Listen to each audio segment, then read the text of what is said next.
Welcome back to the mix, you guys. Okay, so our first guest is an amazing singer songwriter who's tearing up the charts with his latest single, At My Worst, which has over 200 million streams and over 1.5 million TikTok creations. Please do not play with him. He's here today to talk about his latest album, Pink Planet, which you can go download right now. And let's welcome the artist with the most comfortable name in the game, Pink Sweats, into the mix. What's up, Pink? Hey. Thanks for coming on the show tonight. Yes. I like that introduction. That was fire. The most comfortable name. Yeah, I had to get you right. We love the name. Pink Sweats is just, that would be my rap name. It's me trying to steal your name. Okay, so it's copywritten, Pink. Yeah, yes, 1,000%. 1,000%. Okay. Pink Sweats. Don't play with my name. Okay, so I have to get into something big off top because every time someone comes into the mix, I pretty much go to you guys' Instagram. And I saw that you recently got engaged. So for one, congratulations. Hey. That's so good. Hey, I love, baby. And y'all already know I want to get into your business. I would just like to know, how did you ask? How did you propose? We want the whole when, where, how, who. So we did, I kind of set it up on her birthday. We went to DR, Dominican Republic, and she kind of thought it was like a birthday thing. And like we had all our friends come out and stuff like that. And then I just kind of, we did like a toast, and then I got on my knee. Yeah. I mean, it was fun. It was super exciting because we was all lit. And like everybody else knew. She didn't really know. So it was dope. It's the pink suit for me. Yeah, that's what it is for me too. I lost that on the plane. Suit though, that pink suit is it, homie. I lost it on the plane, Tom. I lost it on the plane. Dang. Wow, the proposal suit, you don't got it? I left it on the plane and they never gave it back. Somebody probably broke that joint. And that thing might be on eBay tomorrow. eBay. So, engagement, wedding. Okay, I'm gonna be more nosy than Zonique was. Have you picked a date and a location? Is it gonna be like in the DR because that's where you propose? And are we invited? Right. Damn. He said, I did not know y'all like that. We don't know how we gonna do it yet, just because all the COVID stuff is like kind of just now calming down. So we know it's gonna be next year, but it's probably be like on a day when we kind of first officially started dating. So. Oh, okay. And then it's safe to say that pink will be in the wedding color palette, right? Yo, you would think, right? I don't know. I don't know, because it's like I don't like enforcing my art into like my relationship. Because it's like, she know me for real. So I don't want to be like bringing all this energy to her on the wedding day. But it might be. Let's see. How did you know she was the one? Bro, the one, man, I feel like I was going through a lot of stuff when we had met originally, like years ago. And I always felt like she was mad cool. Like every now and then you meet like a person, you just feel like obviously if she would have called me up and said, yo, pull up, I would have pulled up. But the energy was always like mutual respect. And like we would work on stuff. And she just, I don't know, she was like one of the homies. And like my friends, we all kind of got along. And I think later when we started dating, it made it so much easier for us to like really dive in. Because y'all had matching energy, started off as friends. You never rushed into nothing. Nah, and we kind of like real homies. Like I know that she was dead. She know I was dead. Like, well, that's the key right there.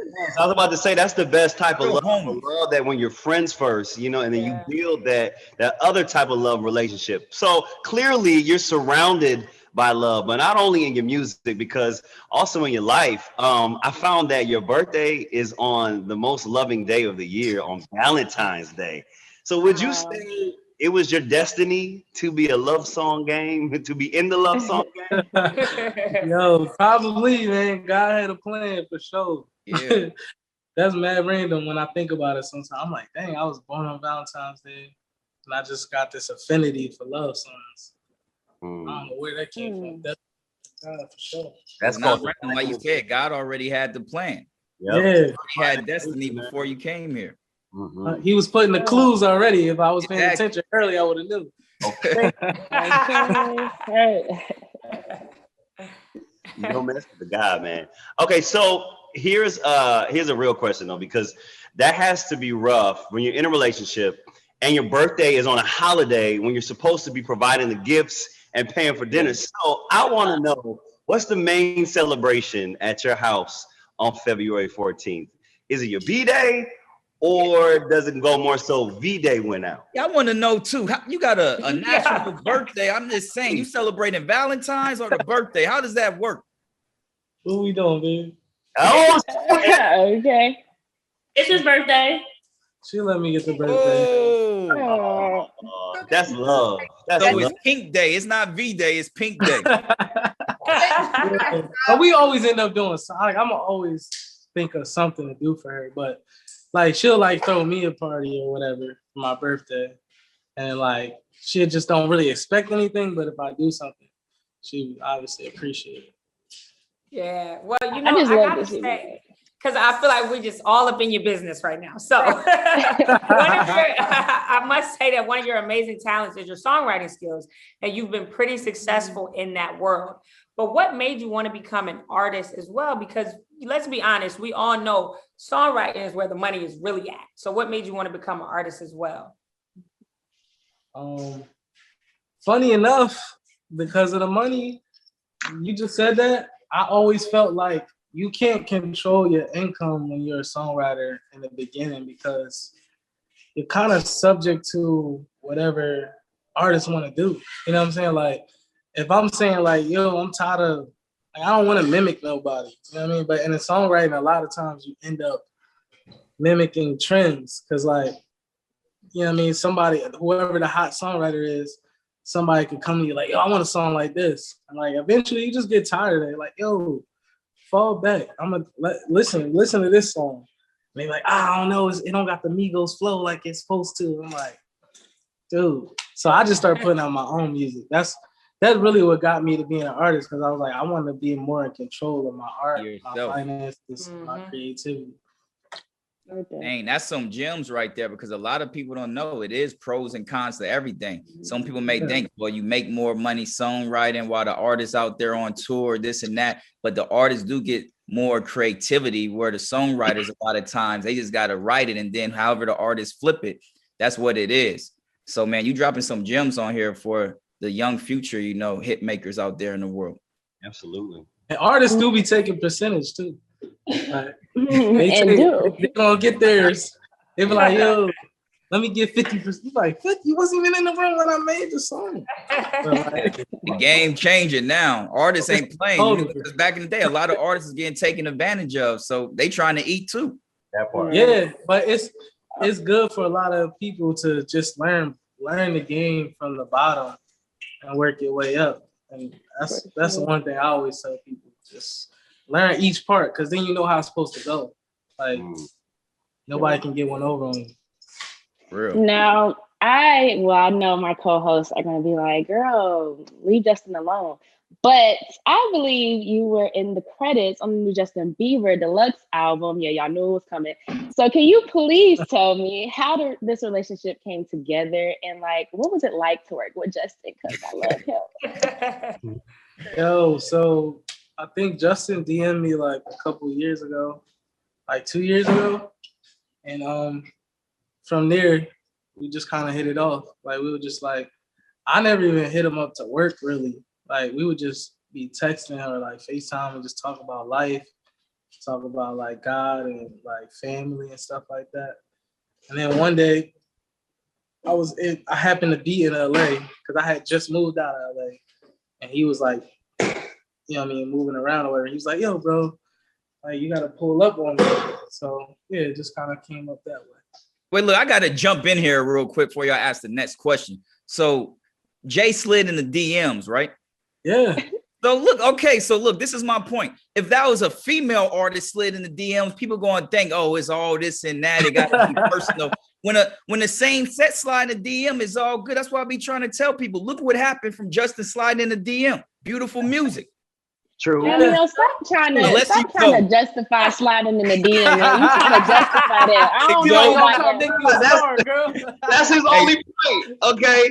All right, Zoe, I'm gonna let you live because you made a beautiful baby and a happy relationship so it works both ways. You're right. Okay, let me take a drink. Okay. So went there and she brought it up. I have a question for you, Pink, because it has been an ongoing debate on our show for weeks now. Do you think Justin Bieber's last album should be considered R&B? The Justice album? I got two answers. Politically, no. But sound-wise, yes. Ooh, I like that. Stop playing with his answer, man. Answer. I like that. When you say sound-wise, do you mean the sound of Justin Bieber's voice or like the production? That mean if he wasn't white, like you saying, trying to be R&B regardless, but politically, because he's white, is not R&B. Yeah, politically. And it's not, and to be real, like, I genuinely think that he's drawn so much inspiration and he just want that probably accolade to be like, yo, this what I love. Like, I love R&B. And like, for him, that's probably like a big accomplishment if he could get that award or whatever, like in that awards in that category. And, you know, it's just politically, it's that way because it wouldn't be fair. Like, if you think about R&B, people who really not just fans, but you actually look at numbers and analytics and things, R&B is not at the top numbers wise. Like, you know what I'm saying? You don't see tons of R&B singers that's 16 and 22 with millions and millions of dollars. Mm-hmm. We're kind of like floating. You got a couple of us who are getting money or whatever, but it wouldn't be fair if Justin Bieber could be considered R&B because then you just pooping on everybody. Like, you literally got, you know what I mean? And it wouldn't be fair. And I think politically that's probably why they do it that way, just to give, you know, the culture a shot first before you just be like, oh, here, R&B, right to JB. You know what I mean? Well, Zonique, I got to keep it real with you. Over the weekend, I definitely was at a party and Peaches came on. And I have to tell you, it's a vibe. It's a vibe. Not only is it a vibe, but that's an R&B song. That's an R&B song. I agree. Hey, Ty, today is a magical day. That for sure. It's an R&B song. Thank you. I mean, I was going to say, I just feel like there's been enough, you know, like R&B artists in the mix who have agreed with me at this point that, you know, you should have maybe been, you know, like, yeah, it's given R&B, but you want to fight me all day. That, you know. Yo, if he was black for sure, it would be R&B. And I only know that from real life experience because when I first came out as an artist, I thought that my music was just music. I didn't even know it was R&B. I wasn't trying to make any genre. I just did it. And a couple people thought it was Justin Bieber. And it was like I was getting certain looks when they thought I was white. But then people would meet me like, oh, yeah, R&B. Throw that nigga in R&B. I'm like, whoa. You thought I was white. That's a great point, though. That's a great point because if you just listen to the music and you don't worry about the looks or the person, the color, it's like, what is it? And that's what you just said, Ty. You was in the club and you was vibing to the song. That's R&B. If you just listening to the music. Yep, I really was. So we have to get back to your music, Mr. Pink Sweats. I got to talk about your album, Pink Planet, because I've been playing it in the crib and oh my God, the vibes are they're crazy. I love how this album doesn't really put itself into one genre or style of music, the entire listen.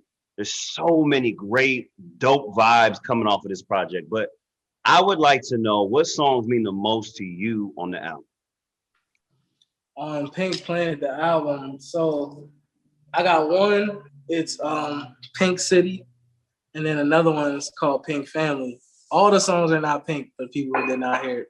Those are just the two, because it's like Pink City, I wrote that song And like I remember like I was crying one time because I like the way I did the lyrics and stuff, I could feel all the things that I've been through. You know what I mean? Every test, trial, tribulation kind of vibe where it's like I always had this vision since I was a kid of like creating my own world, like mentally, that I can like, you know, project out for everybody else to kind of, you know, step in and come vibe with me. Yeah. So that was like a joyful moment for me, that song. And Pink City go hard, bro. They go hard. Pink City, that's my joint. It's super soulful, you know what I mean? I feel like it represents my city real hard.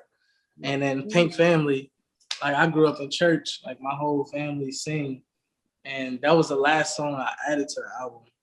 And it was kind of like I got my family in the mix. Whereas I almost missed that. And I kind of was like so grateful for the time of like the world slowing down. Cause I was just so in the, you know what I mean, in the go of it. I almost missed that moment. And I was like, yo, I gotta get my family together. Cause this is what I grew up doing.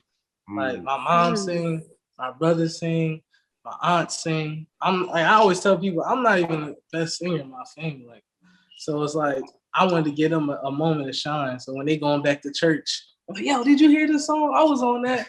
You know what I mean? So that meant a lot to me. That's beautiful. That's where your blessings come from. Like when you honor your father, especially, you know what I'm saying? You get your family, you know, some love as well, and you bring them up. That's how the universe just continues to show blessings on your life, man. It's beautiful. Exactly. Well, I'm gonna have to take us to a quick break, y'all. But Pink Sweats is sticking around and getting into a few juicy topics with us. And I'm just gonna give y'all a little preview. Can guys and girls really just be friends? It's me with the now y'all know I can't wait. It's me like making it dramatic. Not with my girl. Exactly. And yeah. Y'all like know I can't exactly. Yeah, I like your girl already, Pink. She sound like me. But we're just gonna take it right to break and stay right here on Fox Soul. We will be right back. Welcome back to the mix, you guys. So we're back with singer-songwriter Pink Sweats, and he's going to get into a couple topics with us. But look, Pink, you might want to get ready because it might get a little heated up in here, okay? I'm ready. So let me read this tweet that we found. It says, red flag number 1, not being able to have friends of the opposite sex without a valid reason. If you can't trust each other to have friends of the opposite sex, there's obviously a problem. So Pink, you're our guest tonight. So I want to start it off with you. What do you think about that? I feel like the way it was worded, it worked for that person. But like the reality is, you don't want anybody, whether that's me or my girl, I don't need nobody that kind of energy close to me because number one, that's how me and her met. So why I'm about to give her somebody else the same kind of energy and space. And like friendships take time and energy to maintain. So like if I'm maintaining somebody else's time and energy, that's to me less time that I got going on with my lady. Yeah, look. That is a great answer. You know, look, y'all, you listen to what he said, how they worded that worked out for them because they said, say that one more time, Jazz, just one more time. Okay. Red flag number 1, not being able to have friends of the opposite sex without a valid reason. If you can't trust each other to have friends of the opposite that's sex, it right there, Jazz. a problem. You don't got to say nothing else. Look, we trust our boo. We don't trust the dudes. That's it. Or if it's the opposite sex, how are you going to trust the other person? But look, Tom, before you get into it, I'm both sides. Yeah, no, because I grew up in the industry, and my thing is, I feel we live in a world where we stop so many amazing relationships because of this opposite sex. If it's a girl and she's this talented person, you can't go work with this person because it may turn to something else, vice versa. And I was watching this thing in Warren Buffett. He was like, do you realize how much smarter the world would be if we let women have those same jobs as men? So I'm all about just an equal playing field when it comes to business and everything. But when it comes to your relationship, you got to just have those boundaries. I feel there's some people who's good at having those boundaries and being friends with the opposite sex. But I feel there's also some people, like Pink said, they know they just trying to get in there to do what they want to do. So it's just I think it's unrealistic to say that you're not going to be friends or your partner can't be friends with the opposite sex. I do think that is a toxic trait. That's yes. Like, that's territorial. But you can't tell somebody what to do. How is it that you're gonna, first of all, work in this world and you know what I'm saying? Like for me, for instance, like if I'm dating somebody and I won't allow them to have a friend of the opposite sex, I just think that that's just unreal. It's unrealistic. Like it's not real. Like obviously you have a problem. You have trust issues, and that's the biggest thing that we need to talk about. Because if you date somebody, we even rock to what Pink said when he was like, friendships take away time from my relationship. Not every friendship takes speaking every day. Like I know for me, I have friends of the opposite sex, and we can go to lunch like once a month, once every other month, and we're still cool. Hey, Pink, you listening to this? Gen Z. I don't even go with my homies one-on-one. Right. I am only 19, so I'm younger. So obviously I'm not in like a more serious relationship like you guys are looking for. But I think for me in my life, it's like, why not? You're young and I don't want to cut off my social circle. That part. Because you don't want to sacrifice for love, but guess what? Everybody ain't good. No. I think it boils down to what Tom was saying, trust and maturity. If you trust your partner and you're in a mature relationship with them, you should know, look, you can go out with your friends of the opposite sex and I'll trust you. Now, once you give me, I'm this type, you give me a reason not to trust you, I'll never trust you again. So now you can't have friends of the opposite sex. Guys, can I say something? Can I say something? Guys, I love that. Can I say something? Zanik for 200, please. Can I say something right quick? Go ahead, Romeo. Thank you, because I know Zoe gonna close it off so beautifully and elegantly. But look, y'all are all right. At the end of the day, like Pink said, the question was set up for you to fail. It was set up for us to debate and talk about all of this black and white when it's so much gray in there. So it just depends the person. We all love different. We all want different kinds of love. And it's so much gray area. It's not just black and white. But to use them for 200. So wait. So Romeo, are you cool with your girl having multiple friends that are men? I'm on the side with Pink. I'm just saying. I'm on the side with Pink. Where what? So look. Hey. Let me clear this up real quick. To be real, it's not. It's like what I even call a friend. I guess it's different. Like if you casually hang with someone, to me that's not no friend. Like I'm talking about people you telling your business to. You know what I mean? You rapping to about your real life problems and goals and all. It's like, I just think number one, I'm a guy, so I know guys. Every girl in here, you had a dude who was your friend at one point try to say, let's be more than friends. Pink about to write that song. Write that song after this. Right. So it's like, it's not even about her, because at the end of the day, I already know she on her P's and Q's, but it's like, what I'm gonna do if she come to me with some energy that he overstepping the boundaries. Because if there's if you put somebody in front of the line, they gonna cross it eventually. And dudes wait 30 years to do it. You be 30 years married, you step over that line like, yo, what's up? Yeah, so I'm ready I to see be why P write love songs. He get it. It's the boundary thing. You don't want to put yourself in that position. Why put yourself in that position if you know you got something? Now, if you don't have something, like Jamie said, you want to live your life, go do it. But if you know you got something real solid, you don't got to put yourself in that position for somebody to cross that boundary. I'm going to have to knock them upside the head and get the no limit soldiers. You feel me? Can I just put in my little opinion real quick? I feel like I'm comfortable with my person having friends that he's known for a long time. Now, if this is your friend for years, you knew this person before I even came in the picture, and I've been able to witness the relationship and feel like, oh, okay, it ain't too much going on here, then yeah, cool. But I'm not cool with my boyfriend meeting new friends, new women, and becoming friends. Yeah, I'm not with none of that. Like, I'm cool with the friends that you don't have for years.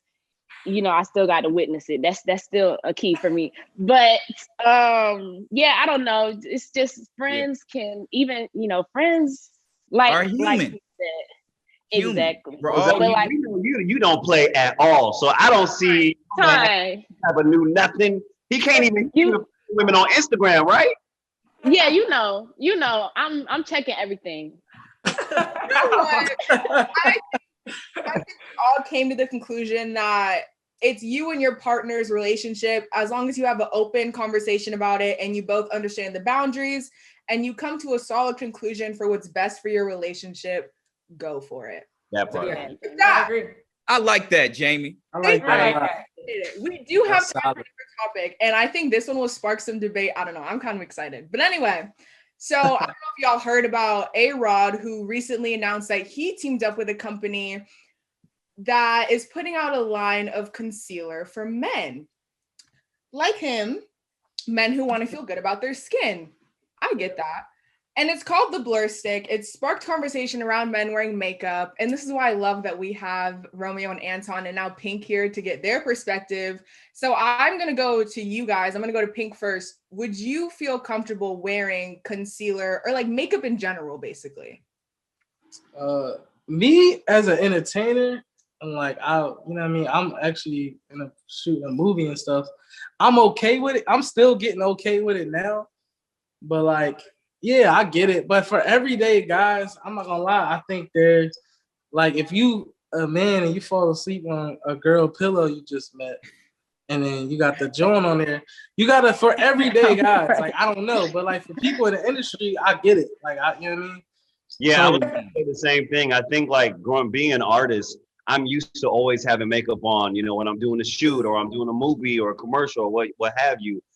Even when I have to do my own like auditions on self-tapes, I actually, if I have a blemish or something, I'll put a little, you know, concealer on because it's for the camera. You're talking about everyday life though, y'all. Everyday life. Are you gonna put on some concealer? Yeah, that's a lot. Please. We're not talking about your profession. Hey, I think that there's nothing wrong with the dude putting on some like eyeliner every day or like, you know what I'm saying, putting on a little something every day. I mean, look at the rock stars. The rock stars do this shit all the time. They put on the heavy makeup and they look fly as fuck. It's about like a guy who has a 9-to-5 job. Yeah, that's what I mean. yeah. He wakes up, he's like, let me put concealer on, and then like leaves the crib. Like, that's what we're talking about. Yeah, you know what's crazy? At the end of the day, this one of my homies was like, man, girls got this and that to make themselves beautiful. They put on heels, they taller and this and that. And I'm just like, what do guys got? They complain when a guy don't got no hair and all of this. So I just feel like this one of those situations for those dudes who trying to catch up with their shorty. But for every day, you know, that's not for me. Like if you're an artist, you're making movies and stuff, cool. But I know who will be down with it. I know who need to be the spokesperson for this. Scott Disick. I was watching the Kardashian show a few years ago, and he was in there taking the Kardashians' makeup. So I'm just saying, man, but he was like, I'm getting pictured a lot. Pictured a lot. Trying to look good for the camera. Is that simple? Oh my God. All right. That mention the heck they want to do. If they want to wake up and put on some concealer and have a beautiful woman on their side, if they woman cool with it, live life. Everything is breaking the rules, especially when it comes to fluidity in your style and fashion. Do whatever you want to do, because you know. Yeah. I'm all for that, Anton. Just not my man. My man will not. Same. Yes. Me. But on that note, let's take a quick break. But we do want to thank Pink Sweats for stopping by and getting into the mix with us tonight. Be sure to go get his album Pink Planet, available everywhere. You can buy it and stream it. But we'll be right back here on Fox Soul, you guys. That's right. Thank y'all for having me.